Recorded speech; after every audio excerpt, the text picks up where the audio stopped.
posición del día de hoy con respecto a la Corte Suprema, el dólar, pero vos sabés que nos pasó que presentamos, informamos que ibas a estar presente y generaste ahí la polémica. Muchos dijeron, uy, qué bueno, qué aporte, vamos a escucharlo. Vos sabés que sos generador de rating de los programas de televisión.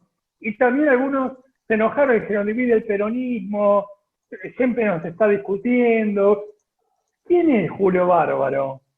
¿Dónde está Julio Bárbaro? ¿Qué hace Julio Bárbaro? Este polemizador, este influencer. Primero, no divido al peronismo porque no existe. Nadie puede dividir lo que no está. Está arrancando. Tremendo. O sea, hay una cuestión. Yo entré a la política cuando la política contenía la rebeldía. Perón era alguien que era capaz de convocar rebeldes de izquierda y de derecha, porque tenía un talento abarcador. Cuando vos bajás de Perón al Turquito Menem, o a los que vinieron después, digamos, el último intento de hacer política con estatura fue Alfonsín, con todos sus pros y sus contras. Ya Menem es un cachivache, es el único país del mundo que vendió el ferrocarril, que destruyó el ferrocarril, no hay otro caso. Entonces yo creo que el peronismo no son los tipos que viven del peronismo, que son un montón. Los que viven del Estado tienen el partido de la burocracia, eso no tiene idea. Te ponen una idea como disfraz, pro, liberal, radical, peronista, pero en rigor son empleados públicos, que pueden ser intendentes, diputados, gobernadores, pero son empleados públicos. La política es aquel lugar donde se paran los que discuten. Ricardo Roa le dedicó un casi homenaje a Jorge Sarguini, homenaje no, pero un párrafo largo, diciendo, se aburrió de esto y se fue, se aburrió de aquel. Yo con Menem duré 2 años. Néstor y Cristina, digo, cuando yo estaba exiliado o prófugo o secuestrado, Néstor y Cristina eran, digamos, acariciaban la dictadura de turno, de la cual Zaffaroni era juez y Berbisky era alcahuete. Digo, en ese cuadro que corren por la revolución. Entonces, digo, la Argentina no tiene un Pepe Mujica, alguien que fue guerrillero, tuvo 14 años en un pozo y se convirtió en sabio. Acabo de tener un montón de tipos que cobran por los derechos humanos, que debate triste. Yo, digamos, yo ya aparezco en los medios en año 63, tenía 21 años, estoy en la hora de los hornos, con el padre de Juancito Graboy, con Pajarito, Roberto. Digamos, venimos peleando hace rato y hay un par de cosas. Nunca fui alcahuete de un partido y tengo el mismo nivel de vida que tenía a los 25 años. Porque no hice política para hacerme rico. Entonces, desde ahí me puedo dar el lujo de decir lo que se me da la gana, porque no le debo nada a nadie, ¿está? Interesante. Te quería hacer una primera pregunta de mi parte, que la mayor parte por lo menos los economistas, cuando nos toca analizar el tema en qué momento Argentina perdió el tren, por lo menos en el aspecto económico, hay como una especie de hito que es el año 1975, que Argentina hoy está en el mismo nivel de ingreso per cápita que en aquella época, 1975, que más o menos estábamos en el mismo lugar que Corea del Sur en aquel momento. Más o menos éramos parejos. El 75 es el año, sí, sí. Bueno, y yo ahí, por eso un poco remontando a aquella época, digo, no sé si estás viendo esta serie alemana Dark, que ellos... Bueno, es una serie que encuentran pasadizos de 33 años para el pasado, Y bueno, yo ahí hace poco decía en una nota que Argentina había encontrado un pasadizo al año 1975, por lo menos en el plano económico. Yo ahí te quería preguntar, digo, si nos remontamos a aquella época, yo hay un hito, un episodio que me gustaría por ahí preguntarte a ver qué lectura haces, que yo la imagen que tengo de la avenida de Perón en Ezeiza, que es como que había a grandes rasgos dos bandos. Un bando que esperaba que bajara del avión Mao Zedong y después otro bando que por ahí en una de esas se vio más reflejado. Entiendo, si no me equivoco, que en el avión no sé si venía Licio Gelli o si había venido un avión al costado, pero es como que hay un gran desencuentro ahí, digamos, y vos hablabas de este tema de Perón, de la capacidad como que era una especie de herradura que podía, digamos, contener estos dos grandes extremos. Pero ahí se vio en Ezeiza realmente, y después en el tema de Rucci, por supuesto, el tema de a 3 días de la elección, el tema de esta masacre. ¿Qué lectura haces de aquel momento histórico de la Argentina? El golpe de Onganía, 66. Yo era secretario general de la Liga Humanista, me convierto en presidente de la Liga. El golpe de Onganía hace que la universidad y la democrática deje de tener democracia. A los 40 días del golpe de Onganía, yo, que era parte del humanismo, los cristianos católicos en su mayoría, que leíamos a Taylor de Jardin, a Manuel Munier, al cura Lebret, que pusimos un rector del talento de Julio Olivera sobre otro rector del talento de Riccieri y Frondizi, porque hasta ese momento en Argentina los rectores eran de lujo. Después vinieron los cachivaches, que son los que están ahora en todo lado. Los rectores, ¿qué escribió? ¿Qué hace? ¿Lee, baila, canta? No. Es un vivo que se quedó con el rectorado, punto. En la mayoría de los casos, no digo el 100, con el 95 me doy por hecho de la crítica. Entonces, digamos, ¿qué pasa? Onganía destruye la universidad y en ese momento la Argentina deja de ser el sueño del país industrial. Corren a todos los físicos y químicos. Teníamos físicos y matemáticos de un nivel que se nos lleva a casi toda Europa, especialmente Italia. La Argentina tenía una inteligencia. Pensá que todavía ponemos satélites con el resto que no pudo destruir el ratón Cavallo ni Martínez de O. Con el pedacito que quedó vivo mandamos satélites. O sea, ahí nace la guerrilla. A los 40 días estábamos leyendo la revolución de Regine Debray. Y ahí empieza. Famoso libro de esa época, ¿no? Libro claro, muy importante. Y que lo traían, lo hacían en fotocopia, porque no lo podíamos conseguir. Y ahí nace la guerrilla. La violencia tenía FAP antes, que era una cosa chica. Ahí, la universidad donde yo era dirigente, no tenía un peronista. Un peronista, no había. Pensá que éramos católicos o marxistas.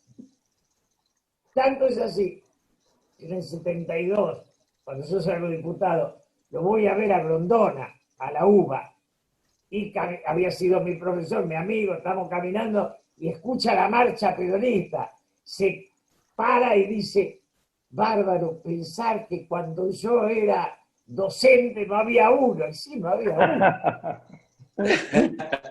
Julio, te traigo. No había agrupación peronista. Agrupación no había. Te traigo del 75 acá, ¿no? Mirá que pasó Martínez de O, pasó Alfonsín, que vos lo reivindicás, luego hiperinflación, superdevaluación, Menem, de la Rúa, Machinea, unos días que estuvo López Burti, que ahora vuelve a la política, pasó, cae de la Rúa, todos los problemas, surge el kirchnerismo, probamos con Cristina, probamos con Macri y ahora vuelve el peronismo. Y la sensación que hay en la calle, hablando mucho con la gente, es un desaliento que probamos todo y falló. Más Que bien. probamos con la tablita, que probamos con lo de fijo, que probamos con la evaluación, No, todo falla. probamos, Falla. pasamos, si vos probás, digamos, 2 bombitas quemadas, ninguna va a dar luz. Entonces, digamos, Macri y Cristina, yo me acuerdo, digamos, toda esta historia, yo hablaba con el Turquito Menem, que para mí fue lo más miserable que conocí en mi vida como persona. Tipo, digamos, destruyó el ferrocarril, es el único caso en la humanidad. Vendió a coima pura todo lo que teníamos. Porque no veas que vinieron. Ramal que paga, ramal que cierra, decía, ¿no? Porque era un payaso importante, digamos, un tipo que destruyó un país. Nosotros la autopista la hizo el Estado y si la casilla, el peaje era privado. Maravilloso. No es que vino uno, hizo una autopista y puso un peaje. No, no, no. Vino uno, le diste la autopista y te cobró el peaje. Es maravilloso. Le diste la luz a uno que al día de hoy se sigue cortando el mismo agujero. Y no paró de llevarse fortunas incalculables el Negri. No paró. El gas era maravilloso, todo armadito, se lo regalamos. Es el único país del mundo. Es como si alguien te pone a vos la pistola y dice, deme lo que usted tiene que yo lo voy a administrar mejor. Esas fueron las privatizaciones argentinas. Entonces, Y Julio, y todo ahí, eso aumentando el gasto, ¿no? También, o sea, se aumentó el pero gasto mientras que se obviamente, perdía el porque recurso. el problema era la coima para que te den la luz, el gas, el teléfono, era coima pura. En el caso de Telefónica, vinieron los gallegos, ahora reivindican a Felipe González, dicen el socialista Felipe González. Felipe González es un tipo que sirve para apoyar a las empresas españolas que vinieron a robar a Argentina. ¿Qué me van a contar? Socialismo. ¿Vieron? Disfrazamos todo. Si el Felipe González fue un personaje que laburaba para los gallegos. Vos fijate, yo digo siempre, cuando el rey de España convence a Menem de que le regale los teléfonos, si al rey lo condenan por recibir plata, por eso. Y a Menem, que vendió los teléfonos, no lo condenaron por eso. O sea, España se quedaba con lo que había, con el cuento del quinto centenario. Los gallegos fueron desastre para América Latina. Desastre. Pero Julio, la gente festejaba cuando se vendió Entel, cuando se vendió Aerolíneas. ¿Qué pasa con la sociedad? ¿Vos pensás que la sociedad votó a Menem, sobre todo el segundo mandato, ya sabiendo lo que iba a hacer, ¿no? ¿Vos sabés cuánto ganaba Neustadt por mes? $1 millón. $1 millón de dólares. $1 millón de dólares. Así defendés todo. Así defendés todo. Pero esa historia la se ha hablado. Lo hablé con Eurequian cuando todavía me hablaba con él. Digo, un palo verde le pagaba. Él te convencía a la gente de que no había que ponerte la pistola, que vos lo regalabas de Gil nomás. Y entonces, ¿qué te dije? Si todavía algún idiota cada tanto dice, pero antes no había teléfono, no, si los gallegos inventaron el celular, idiota, a ver, vendémela. Entonces, vendimos una tecnología que teníamos. Porque el drama nuestro es que tenemos satélite, somos capaces de largar un satélite, pero el que me trae en bicicleta la comida a casa es una empresa extranjera. Esa estupidización. Ahora viene el Remax, ya ni el remate nuestro. Cuando vos pagás royalty por el café, cuando vos le regalás a Carrefour la ganancia de la gaseosa que la tenía don Pepe el almacenero, cuando vos permitís una destrucción que los franceses no dejan que esos ratones estén allá, lo mandan afuera. ¿Por qué? Porque defienden a su estructura comercial, que es su clase media. O sea, no existe Julio, un país donde los ricos se coman a los pobres fritos. Lo que pasa es que yo doy un detalle importante. Nosotros éramos como Europa, imitábamos Europa. ¿Cómo es Europa? Con todos adentro. En Francia o en Inglaterra o en Italia, la salud es gratuita y para todos. En Estados Unidos, el país más rico del mundo, el que gana, gana, y el que pierde, lo aplastaste. Y además el que gana disfruta haber aplastado al que pierde. Entonces salimos del París, que, digamos, iban Anchorena y Gardel, terminamos copiando Miami, que es un cachivache para cubano exiliado y alguno que tenga plata y no sepa lo que es la historia, entonces se va ahí a jugar al golf. Viste que hay que jugar al golf, ahora si no, no. Julio, Sí, Julio, perdón, vamos, por eso, ponemos el tema de, volvemos un poco al 75 y diríamos, vos hacés como una saga donde todo esto que le llamamos peronismo, viene Menem, la saga de los Kirchner, digamos, como un largo extravío, digamos, o de apartamiento de aquel rumbo que teníamos en ese momento. Ahora, vamos ahora un poquito más cerca, que es a 2015.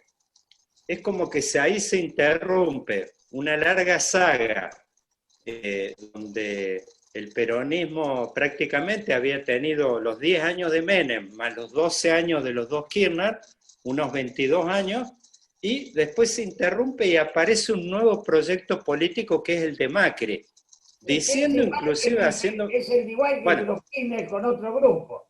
No hay diferencia entre Macri bueno, y Kirchner, ninguna. Son bueno, dos grupos de distintos negocios. Lo que yo te bueno, quería pero decir cuando... de la tribuna del 73, Perón tiene que contener a la guerrilla, que tiene una extensión infinita. Les da la gobernación de Buenos Aires, Córdoba y Mendoza, San Luis y Santa Cruz, le da diputado. Y los tipos, comandados por el imbécil de Firmenich, van a tomar. Yo estuve en lo del palco, no es que me lo contaron. Campo era presidente, el jefe, digamos, Videgain era gobernador, y el palco lo tenía a la derecha. ¿Por qué? Yo lo discutí con Pacurondo 2 noches antes, porque ellos decían, nosotros no vamos a ocupar el palco con la policía. Nosotros somos el pueblo, decían los idiotas estos. Siempre soñaron con ser el pueblo. Cuando no tienen nada que ver, porque todavía no lo entienden al pueblo, ni hoy lo entienden. Entonces, esa guerrilla juega en contra, digamos, yo traje a los presos de Trelew, o sea que no es que me lo contaron. Viste, los liberé, los tuve en toda esa historia. Esa guerrilla va a buscar el poder en la boca del fusil. Y se enfrenta con una... El abrazo Perón-Balbín no puede consolidarse como historia. Ese abrazo era el pacto de la Moncloa nuestro. Eso es lo que no se puede armar. Viene el golpe y después, con la vuelta de Alfonsín, se intentó. El turco Menem vende el país y a los derechos humanos los regala. Con lo cual quedan dos deformaciones. Nos quedamos sin propiedad y sin historia. Julio, ahora, ahí, por eso... Perdóname, Daniel, pero retomo la pregunta de Daniel, porque en 2015 apareció esta discusión de decir, por primera vez un no peronista ni un radical gana una elección, y hubo gente que compró el sueño de, ahora los méritos, la famosa discusión de la meritocracia, que yo te leí, vos escribís sobre eso y hablaste bastante. Apareció una idea de volver a asociarnos al mundo occidental, alguien que prometía bajar la inflación de golpe, y no le fue tan mal en la elección de 2019, ¿no? O sea, sacó casi un 41%. ¿Ves que la sociedad argentina puede volver a construir un bipartidismo de la izquierda o centro-izquierda kirchnerista y una centro-derecha, o eso se va otra vez a discutir? Yo diría que la ideología es un detalle. Porque si Macri no hubiera sido tan idiota, porque, digamos, el tema no es que sea liberal, es que es bruto. Entonces, la ideología no da talento. ¿En qué se equivocó Macri, Julio? ¿Qué le hubieras dicho? No hagas esto. ¿Qué se equivocó? ¿Hay algo grosero? ¿Hay algo grosero que veas el día que liberó las retenciones, le evaluó, no sé, ¿qué fue lo...? Sí. Yo hablé con él, a ver, muchas veces, y le dije, tu drama es que no te enamorás de la política. A ver, estuvo comiendo en mi casa 4 horas, tuve yo la... Él se equivocó en Durán Barba.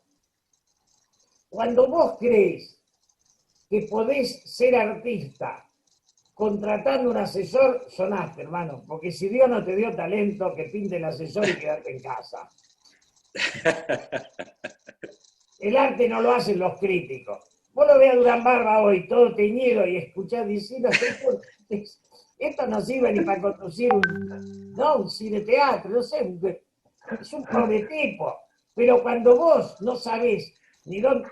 Yo me cansé de hablar con él, dije, eso no es la política. Entonces le vendieron 3 encuestadoras falsas. 2 meses antes me decía un ministro, nosotros estamos ganando por 2, perdiendo por 2. Por 2 en tu casa. Después está la sociedad, idiota. ¿De qué por 2? O sea, Macri se equivoca. Yo se lo dije, ¿sabes cuántas veces? En la casa del padre, que estábamos solos los dos, le dije, Mauricio, si la política no te enamora, terminás mal.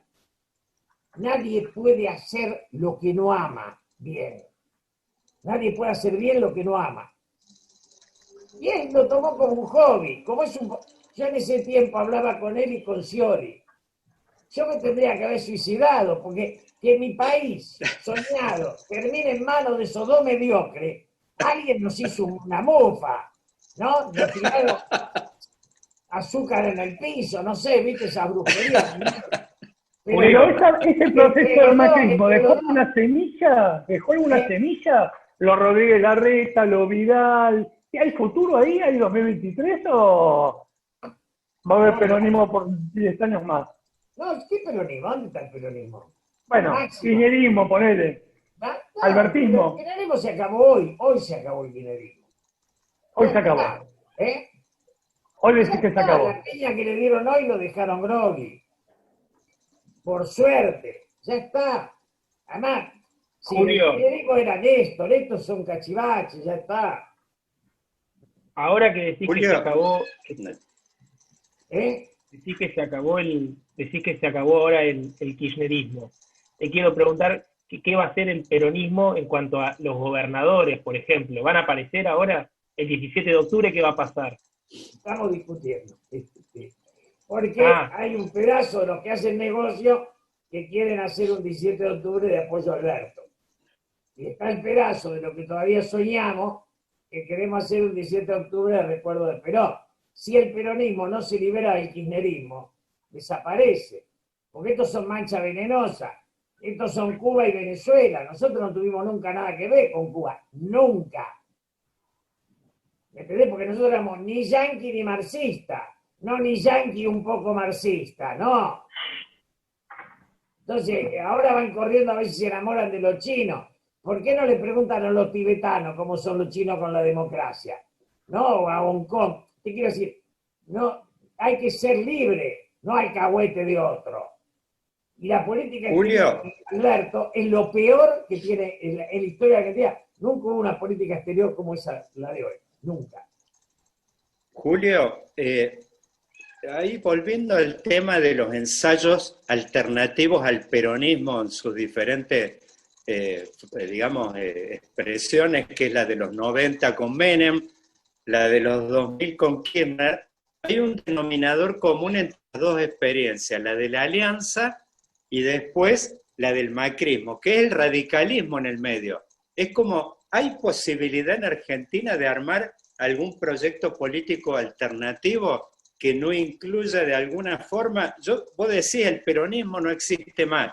No sé si el radicalismo, pero como estructura, teniendo los radicales ese tema de un psicopedagogo en cada pueblo, una maestra en cada pueblo, y el peronismo sigue teniendo ese aparato que, por supuesto, no sé, son una liga de partidos provinciales de ideología indefinida, pero digo, a nivel de la construcción de un proyecto político, ¿hay posibilidad de armar algún otro tipo de diagonal que trascienda a estas fuerzas tradicionales? ¿Desde dónde podemos construir algo? Primero, no hay posibilidad, hay necesidad.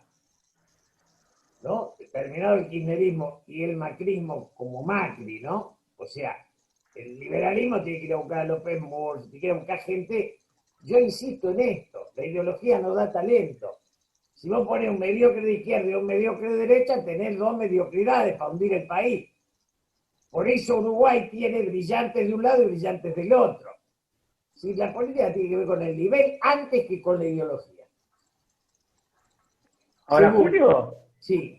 Hay una pregunta como que está como enmascarada, porque dejamos a la política como unos funcionarios allá arriba, vos decís unos burócratas, haces una crítica fuerte, marcás la desconexión de Macri con el hombre de calle, el hombre común. ¿Qué pasa con esa plaza donde Perón echa a los imberbes, echa a los montoneros? Él realza a los sindicalistas, a los que han sostenido la estructura.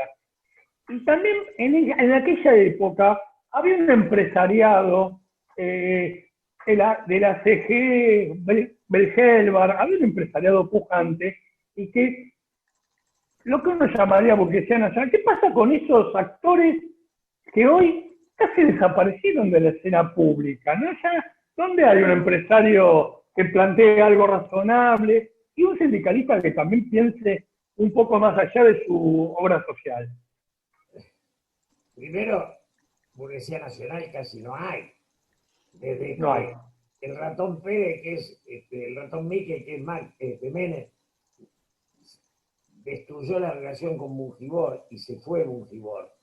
Yo, digamos, lo que fue Gelbart, lo que fue Rogelio Frigerio, abuelo, lo que fue don Mario Hirsch, junto con Bember, eran empresarios de, digamos, proyectos de nación. Si vos decidís ser colonia, tenés escuela de negocio, que es otra cosa. No tenés ni Gelbart, ni Frigerio, ni Mario Hirsch, ni Otto Bember. Tenés un montón de gerentes que son alcahuetes de un país extranjero. Si la Argentina decidió ser colonia, dejar de ser patria. La Argentina fabricaba aviones, tractores, coches, motos. Esa Argentina tenía energía atómica, único país del continente. Todo eso, la rata Cavallo dijo a lavar los platos. La energía atómica casi la rompe, la pudo vender. ¿Viste? Vinieron los muchachos de la guita a comprar lo que había. Brasil es nación porque tiene la burguesía paulista que no permite que se venda la nación. Chile tiene una burguesía jorobada porque es terrible con el pueblo. Se enriquece lo de arriba y lo de abajo no ligan ni una gota. Pero son nación. Y el más rico y el más pobre en Chile y en Brasil aman su patria. Aquí no. O sea, ¿y hay marcha atrás para este proceso o ya estamos jugados? ¿Cómo? ¿Hay marcha atrás para este proceso? ¿Volver a querer el país, o ya estamos jugados? Te noto un poco pesimista en eso. No soy pesimista. Vos tenés un país donde tenés el autóctono, el cabecita negra, el español, el conquistador, los italianos, que vinieron 2 millones y pico, los judíos y los árabes. Mezclar todo eso en una licuadora y te da un paciente de psiquiatra. ¡Punto! O sea, las identidades son más importantes que los negocios. La conciencia de la identidad. Digamos, cuando los brasileros son enamorados de su patria. Yo le decía al Santo Padre, apenas yo lo veo todos los años, si usted hubiera nacido en Brasil, sería el orgullo de ese país. Y al que hablara mal de usted lo echan del Maracaná, lo tiran del Maracaná, pero porque Brasil se enamora de sus logros. Nosotros, la vida nos regaló un papa y florecieron los ateos bobos. La cantidad de ateos bobos que hay. Y si nos regalara de un filósofo, entrarían los analfabetos a gritar. Digo, porque somos un país idiotizado, en decadencia. En esa decadencia, todo pensamiento es una agresión. Entonces vos te encontrás que la degradación de la Argentina es muy profunda, muy profunda. Y por eso te digo, Macri y Scioli jamás hubieran sido soñadas por Balbín, Perón, Frondizi, ni Lanuse, que era un militar, pero eran de otro nivel. Después vinieron Videla, Viola, Macera, viste, Macri, Scioli, mi tía la gorda, todo un melange ahí, Bene. Pero es la decadencia eso. Ahora, no es que sea pesimista. Los países, la Europa de la Segunda Guerra tenía siglos y se mataban en millones. Y después hicieron el mercado común. Los pueblos por ahí tienen momentos de crisis. China estuvo siglos fuera de la historia. La trajo de nuevo Mao Zedong. Digamos, Rusia tuvo una crisis con Gorbachov brutal. Putin la rehizo. Digamos, cuando hay voluntad de ser nación, se viene y se rehace, como Estados Unidos, que no se aguanta lo que pasa con China, o los ingleses, que hicieron el Brexit porque no se aguantaban el triunfo alemán en Europa. Entonces los ingleses veían el odio ahí, se acordaban de Churchill y se corrieron y se fueron, y al irse ya, chao, van a perder Irlanda, van a perder Escocia, ¿viste? Es el último imperio en caer. Digo, pero esa política, ese mundo que piensa su lugar, no lo podés poner con el pájaro, el Berbesque, Zaffaroni, mi tía, eso no da nada, tampoco Macri y Durán Barba. La política Julio, se funda. Es el amor a la patria Julio, y el pensamiento de un destino colectivo, que hoy no hay. Julio, Sí. hay una galería de nombres hoy que están sonando en la política que yo te quería preguntar si vos estás viendo con interés alguno de ellos que, digo, con estos parámetros que estás poniendo vos, yo de alguna manera digo, me parece que la vara está demasiado alta. Bien alta.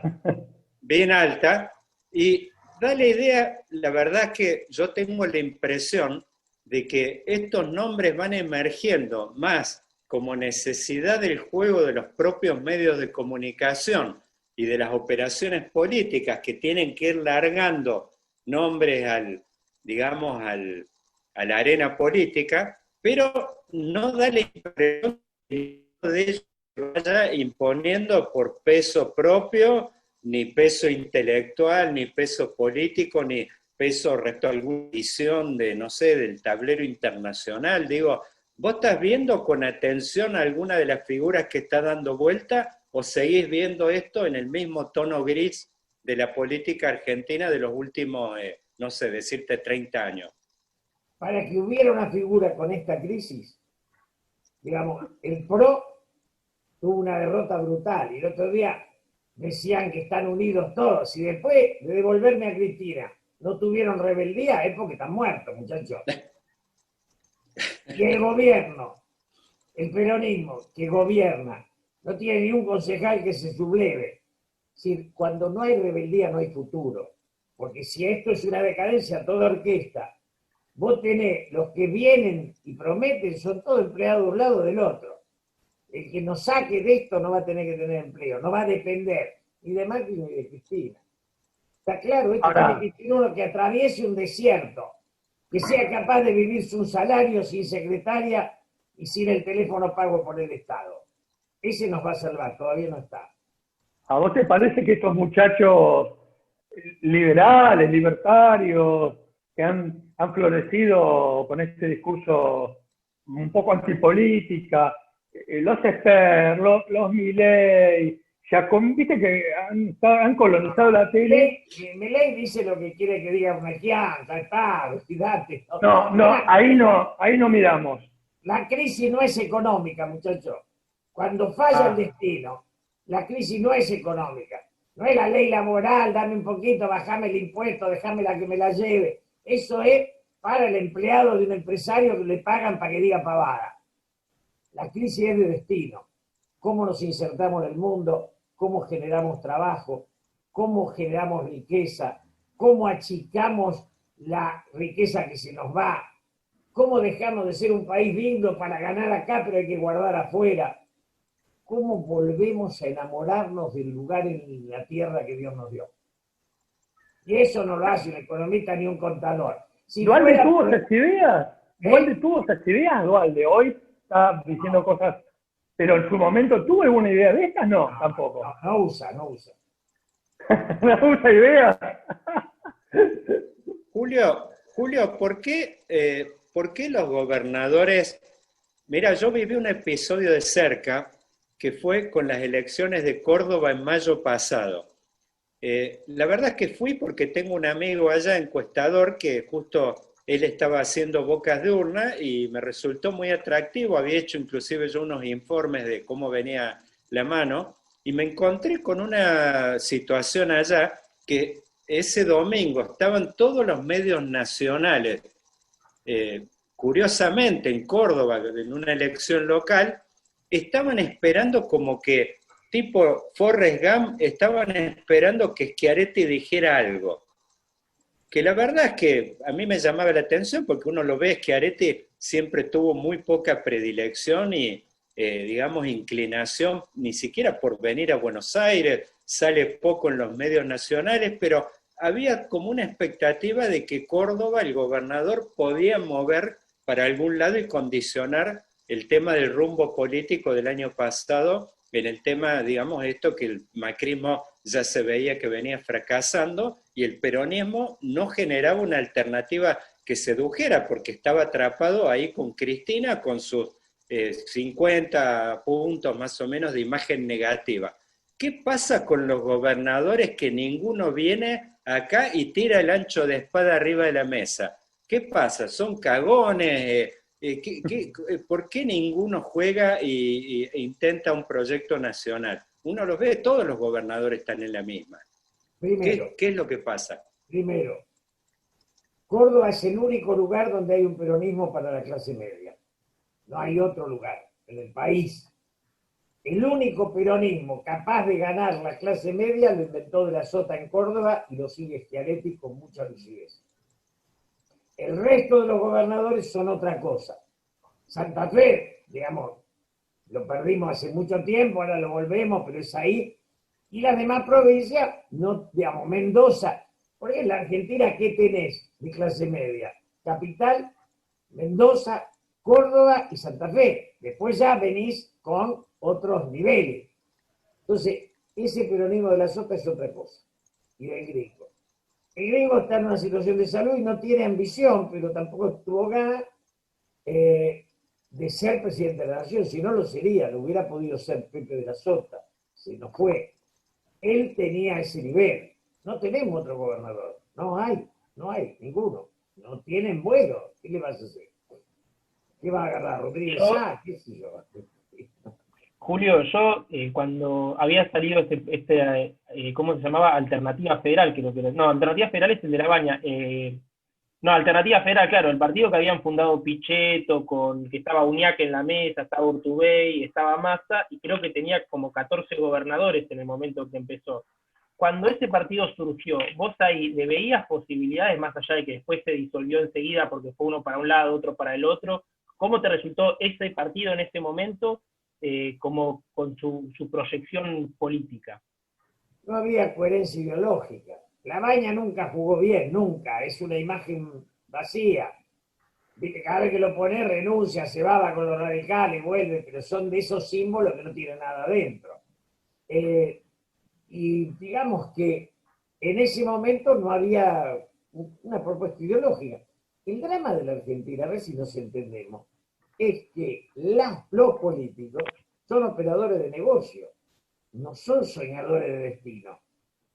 El político soñador de destino fue la última etapa, la de Alfonsín. Pero ahí, digamos, de la coordinadora radical de la renovación peronista, éramos 20, 15 se hicieron ricos y 5 seguimos igual. Pero digo, no quedó un candidato. Fíjate que la coordinadora radical retrocede a De la Rúa, al que no querían ni ver. Y la renovación peronista retrocede al Turco Berreta, al que no queríamos ni ver. ¿Por qué? Porque se tentaron con la guita.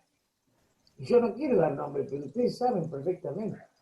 La política argentina hizo un montón de ricos y millones de pobres. Dejaron de soñar el país.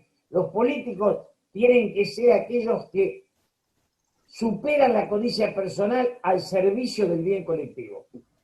Acá ahora, eso no está. Hoy no está.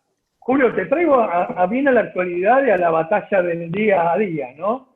Está claro, no es un secreto para nadie que Alberto Fernández fue nominado por Cristina, ¿no? Una cosa que quizás única en el mundo, que alguien se pone de vice y nombra al presidente, con lo cual la cancha de Alberto está limitada por eso, aunque se busque todo el tiempo la tercer pata de la Sota. Ahora, vos sos muy crítico de la actualidad del gobierno de Alberto, y hoy particularmente con el tema de la Corte Suprema y el persaltum de los jueces desplazados, hubo algunos medios que dijeron ya hay un poder alternativo en caso que la línea sucesoria, algo muy fuerte, ¿no?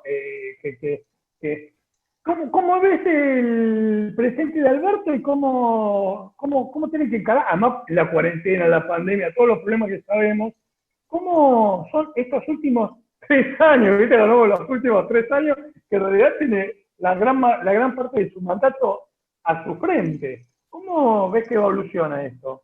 Yo creo que las elecciones del año que viene no las pueden ganar. Y un gobierno que pierde las de medio término es un gobierno terminado. Creo que a partir de eso, lo único que me interesa es que sostengamos la democracia, la posibilidad de que Alberto y Cristina tomen conciencia del desastre en el que van a caer y convoquen a sectores críticos para unirse. Por eso a mí no me gustan los provocadores, los Milei, todo eso, que huele todo, eso es estupidez. La política es propuesta y madurez. Después, qué sé yo, si a uno le tiran unos pesos y grita que muele todo, bueno, siempre hay trotskistas. Acá los trotskistas son economistas, ¿viste? Pero bueno, ¿qué le vas a hacer? Miranda decía que si los economistas fueran inteligentes serían los dueños de las empresas y no los asesores. Y era muy linda esa. Una maldad importante. Entonces, yo creo que, yo apuesto a que puedan ellos renovarse y que el año que viene haya desde el macrismo, por los radicales que tienen más destino, y desde el campo popular, el peronismo y compañía, dos propuestas que se saquen de encima. Ellos a Macri y nosotros a Cristina. Porque si no caes en la idea de que acá está el príncipe heredero, que el pobre Máximo, que vos lo escuchás hablar y decís, sí, ¿viste? ¿Por qué murieron las monarquías? Porque el talento no es hereditario, muchachos, más claro esto. Entonces, terminábamos en Felipe el Hermoso, qué sé yo. Pero, entonces, y Rodríguez Larreta, que te dicen es un buen administrador, si no hay que administrar, acá hay que hacer un país, no administrarlo. Entonces él fue buen segundo de Macri, después él quería ser un buen segundo de Alberto, no los dejó Cristina, pero él hubiera tocado de segundo, cantaba perfecto. Digo, no hay opción para el futuro, no la hay. Ni Máximo ni Rodríguez Larreta, son dos desastres. La Argentina necesita gestar una propuesta política.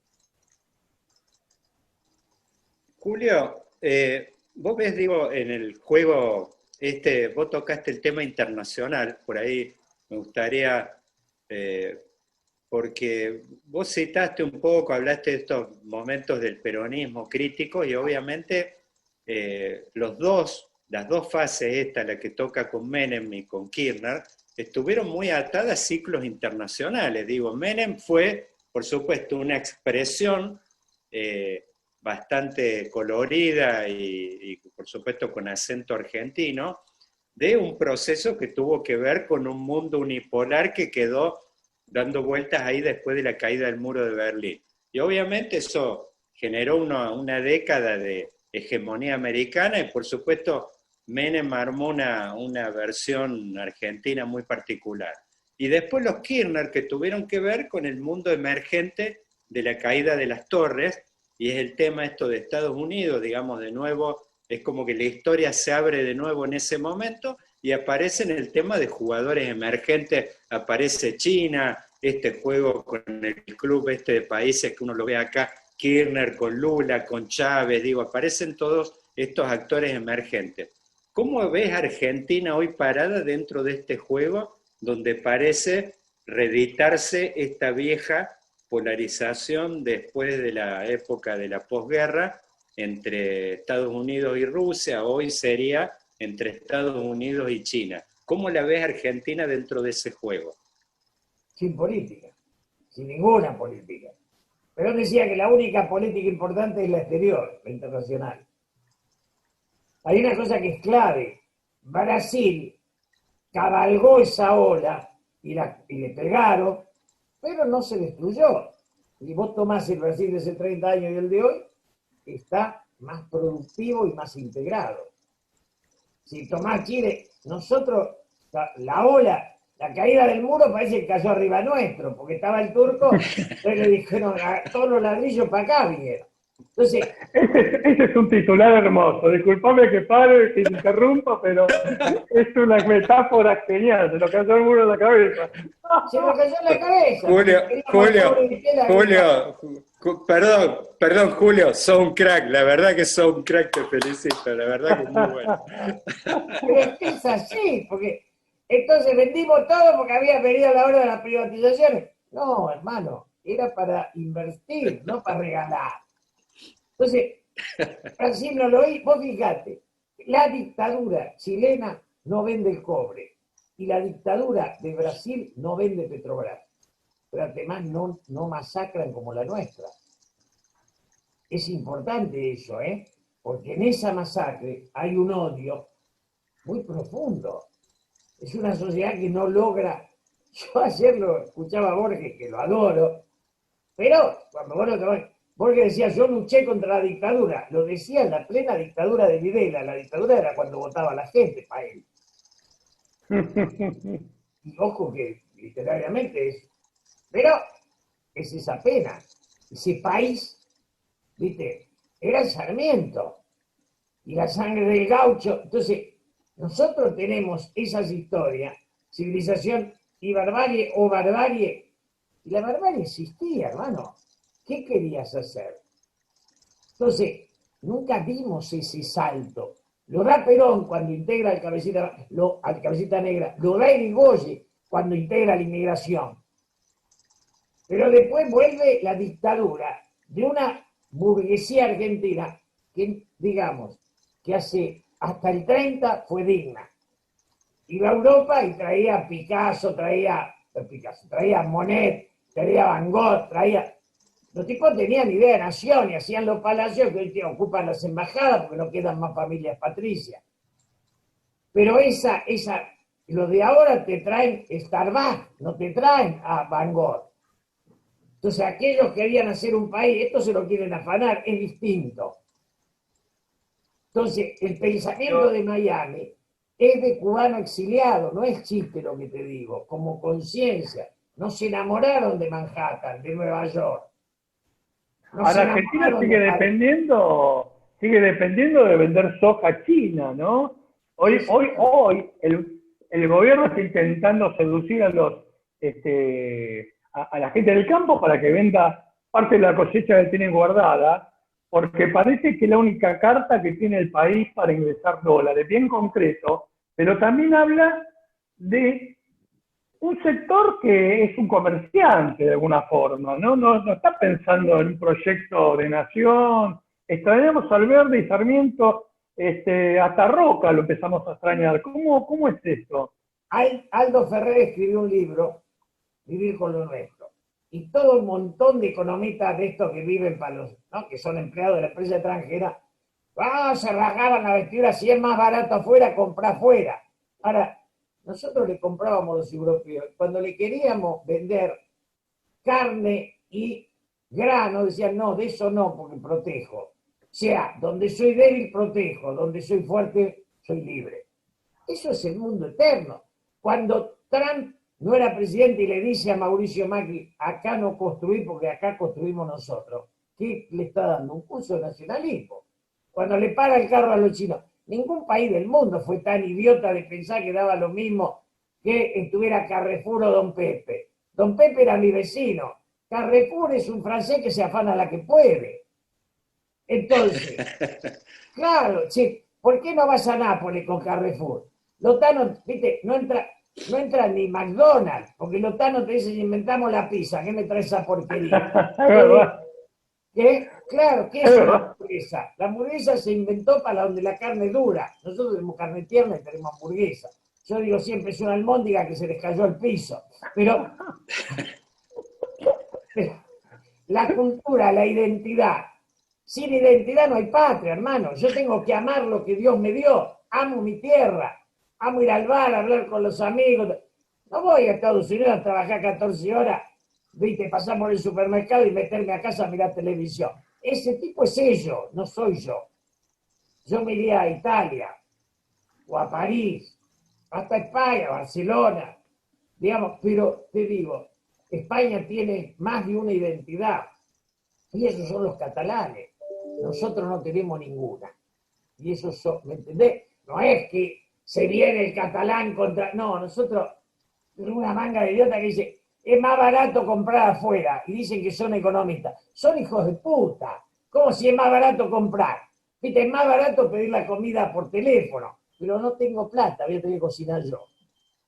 Entonces, esa es la concepción, la nación. Vos tenés Europa, que es las identidades consolidadas. Entonces, ¿qué pasa en Europa? Nadie invade al otro. Hay un balance en el mercado común de ingreso-egreso. Entonces, uno vende el sol, otro la industria, ¿viste? No, claramente, un país no lo hace la codicia de los ricos, lo hace la concepción de Estado de aquellos que sueñan con la política. Julio, perdón, la verdad es que con los problemas tecnológicos que tuvimos es como que nos desfasamos con la hora. Yo diría, para no abusar de tu tiempo, de abrir 10 minutos y por supuesto de nuevo darte la bienvenida a Fase 1 Política Experimental, este espacio donde empezamos la política desde otro lado. No fue casual que te invitáramos, porque creo justamente que hoy encontramos muchas conexiones que no son las que se están escuchando habitualmente. Así que bueno, profe, Bruno, digo, no sé, digo ahora de usar por ahí estos 10 minutos que nos quedan, Carlos, ¿tenías algo en mente? No, me parece interesante pensar, yo también te escuché, ¿no? Vivimos mirando el espejo retrovisor, los argentinos, ¿no? Nos habíamos quedado un poco lamiéndonos, viviendo una especie adentro de un tango y, y, y, y nos hemos olvidado de las generaciones futuras. Hoy vos viste que los periódicos se han llenado de historias de argentinos que se van al exterior, un poco lo que vos relatabas, esta falta de amor por la tierra, por la patria, por lo propio. Me queda un poco la duda de cómo se reconstruye, porque es una duda a través del desaliento, decir, mira, probamos todo, todo falló. ¿Cómo mirar hacia adelante? ¿Qué espacios hay que buscar? Hay que apostar a las generaciones. Capaz que hay que esperar 100 años más. Te complemento esto, Carlos. Te complemento esto, Carlos. Claro. Perdón, Julio. Si puede aparecer en medio de este clima, emerger un Perón clonado, un Alfonsín, ¿cómo lo ves a eso? ¿Puede emerger de...? Creo que no tiene que ser una persona, sino un equipo. Segundo, yo tengo 4 abuelos italianos. Me llamo Julio Donato, ¿te imaginas? Soy un tano bien. Cuando mis abuelos se vinieron de Europa, como los que se vinieron de España, era porque creían que el continente agonizaba. Y en ese momento Europa renacía. Quizá cuando tantos se vayan de esta patria, creyendo que no tiene futuro, es cuando empieza a renacer. Yo creo que podemos tocar fondo y en ese momento tomar conciencia que sin el otro no es posible. Yo lo escuché a Alberto ayer. Hoy una radio me despertó con un debate mío con Alberto de hace 40 años que está en la nube en televisión. Yo lo escuché ayer y me dice la unidad. La unidad con el proyecto de él, no. La unidad tiene que ser una síntesis entre el proyecto de él y el nuestro. Digo, no hay unidad con él. Seguirlo a él no es unidad. Entonces... Ahora, hay mucho dolor en este tocar fondo, Julio. Hay dolor, ¿no? Claro. Realmente... Yo viví en un país... A ver, cuando yo iba a comer a Bachín y era taxista en un Cian 60, el coche era nacional, Bachín era un lujo, iba Horacio Ferrer y vimos un chico pedir. Y ahí Horacio escribió Chiquilín de Bachín. ¿Tenés idea del país que éramos? Yo viajé a Madrid y Roma cuando eran ciudades mucho más pobres que Buenos Aires. O sea, cuidado, muchachos. Nosotros venimos en un bajón. Venimos de un 5% de pobreza a un 50%. Entonces, te digo, reformular la patria es el sueño que tiene que tener un joven. Lo mejor que le puede pasar a un joven no es vivir en Suiza donde está todo hecho, sino poder ser un patriota, tener un país que hay que rehacer. Eso implica sueño. No empleado público, porque más de un joven que hablé no quiere dejarse empleado público, no es joven. Mira, jóvenes son los que no preguntan cuál es su lugar. Si preguntan y se acomodan, ya están viejos. Muy bueno. Bruno, Sí, yo le quería preguntar por el peronismo, porque yo notaba el otro día en un discurso de Alberto Fernández, y también esto lo hizo Kicillof, les da un poco de miedo decir Perón. A veces dicen frases parecidas, alguna que dice Perón, como esta de la maravillosa música, y el otro día Kicillof dijo, como decía un conocido dirigente, y estaba hablando de Perón, y Alberto después salió a decir, no me da miedo que me digan peronista, porque claro, ya todo el mundo está diciendo que no le gusta que le digan peronista. Entonces, no sé si esto es guiado por las encuestas o qué, pero hoy es como un insulto, digamos, está mal ser peronista en el sentido de la opinión pública, ya no rinde ser peronista. Lo que no rinde es ser político. Pero ahorita es un detalle. Ayer yo estaba tomando un café en una confitería, en Tabac, y un señor mayor que yo tengo 78, me dijo que usted, habiendo transitado la política, pueda caminar la calle, es un honor. Porque obviamente, sí, ¿qué peronista? Repro tampoco, digamos, radicales. Hay un fracaso de la dirigencia política que dio un montón de ricos a partir de dar millones de pobres. Insisto con esto porque es un concepto. La dirigencia vendió el país. Entonces se hicieron ricos por generaciones. Acá hay cantidad de personajes que tienen 500, 800, 1.000 millones de dólares de capital propio. Todo eso es afanado desde la democracia para acá. Cuando subió Alfonsín, en la crisis, todavía el mundo nos mandó a hablar con Bungibor, porque era la única gran empresa argentina en la cual confiaban. Y yo fui de lo que fuimos a hablar. Y pues pusimos el pacto, yo estuve en el acuerdo Bungibor-Menem, con el Tata Joffre, con Julio Mera, digamos. Pero eso después, hoy, Bunge se fue, lo echaron. Y vinieron, hay un montón de busca de coimeros que se quedaron con pedazos del Estado y lo explotan. Pero eso no producen nada, producen coima. Bueno, no, yo la verdad que te quiero agradecer mucho. Realmente hemos conocido otra faceta de Julio, quizás el tiempo que uno se permite hablar con más tranquilidad que los tiempos televisivos que hay que tirar rápidamente títulos. Pero veo que también, dije pesimismo, pero veo que hay algo de optimismo en el futuro y que la Argentina tiene mucho para dar, ¿no? ¿Es verdad esto? Porque sí, la gente necesita, en esta depresión de la cuarentena y demás, otro mensaje, ¿no? El mensaje de fondo es no escuchen las palabras, sino miren la vida. La vida, por eso te decía lo de Salguini y Roa, que Roa dice, este renunció acá, se fue de acá, ¿viste?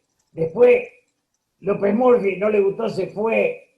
Cuando yo fui a cenar con López Murphy, cuando estaba por votar a Macri, y le dije, voy a votar a Mauricio, me miró, estaba cenando, en una casa, me dijo, te vas a equivocar, me dijo más duro, no voy a contar lo que me dijo, pero me dijo, y tenía razón, no te lo que conté, digo, Ricardo, vos tenías razón.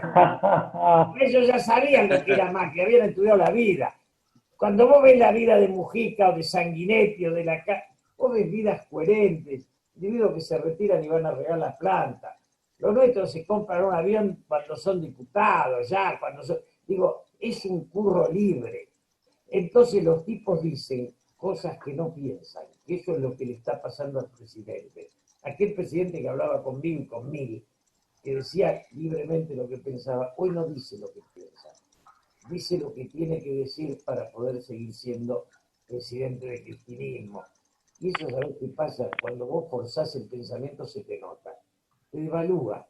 Es un poco lo que le pasa a Massa. Vos lo escuché decir, este no dice lo que piensa, dice lo que le toca decir hoy.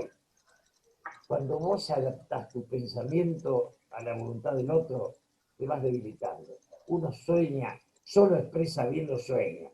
Lo demás es un disfraz. Bueno, Julio, uno solo expresa bien los sueños, nos quedamos con ese gran título de cierre de esta conferencia un poco accidentada, pero la verdad es que digo, más allá del detalle, mil gracias nuevamente, la verdad es que fue una noche espectacular, hemos tenido un aprendizaje, ha sido una cátedra lo tuyo hoy. Así que bueno, Bueno, Profe. Gracias Muchas a gracias, ustedes. Julio. Bruno. Soy Muchas gracias, realista, Julio. no soy Y pesimista. Daniel también. Vamos a salir. Carlos. No sé hasta dónde nos vamos a hundir para salir, eso no lo sé. A veces pienso, el otro día me siguió un joven por la calle y dice, tengo esperanza, y que me parece que nos estamos hundiendo para tomar envío. Pues, un abrazo y suerte. Chao. Gracias, abrazo. Abrazo, grande, Julio. Abrazo, Buenas muchas gracias noches. a todos.